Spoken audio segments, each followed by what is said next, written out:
So this video is about the phenomenon that we know as trance. Now, other words that you might use to describe that might be hypnosis or even being under a spell. Now, what does all of that mean and how does it relate to problems such as anxiety or panic or phobia? So when we move into a trance state, we become constricted. Now, this is really the key word here. I'm going to use this little model here to demonstrate really what happens. So if somebody is going about life, experiencing the world in a full state of consciousness, their body is relaxed and they can engage with the world freely.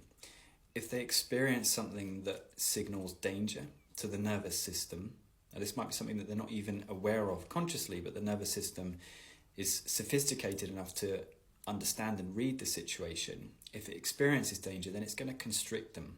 And that constriction, we feel it in our bodies, in our breath. Our breath will typically become very shallow, very restricted. It may even stop altogether temporarily, but also our attentional awareness. So we become very focused on the thing that represents the threat to us because our nervous system is responding in a way that says, you need to look at that because that's where danger is. So it's a brilliant system, but one that does constrict us and puts us in that place of stuckness, of limitation. And this is often where people will come into therapy at that point and say, this doesn't make sense. I don't know how to get past this problem. I've just become very stuck. And we feel that in a very real way. So when we start to understand that trance really is this restriction of the system, this constriction and pulling in, then we can start to see our experience in the world through the lens of trance. And we can start to consider if that certain things, whether they're people or places, trigger us and cause us to go into that kind of fear response and to shrink in this way. And it might be there's a certain person that does this. In their presence, you feel that constriction, that fear, and you don't really know why. But your nervous system knows fully why, and it needs to do that in order to keep you safe, which is really what it's always looking out for. When you start to identify that trance has kind of come over your way of viewing the world, then you start to open up the awareness, the acceptance, and the possibility for some choice to do something a bit different.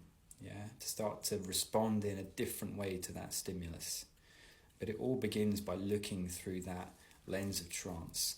Am I in full consciousness? Or have I become partially unconscious and automatic in the way I'm operating? Have I gone into a trance?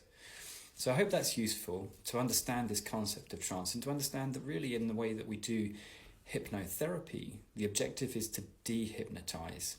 Because if somebody comes into hypnotherapy and says, I don't think I can be hypnotized, and the response is really, well, you don't need to be hypnotized. Because when you're in your problem state, the thing that you're here to overcome, you're already in a very powerful trance.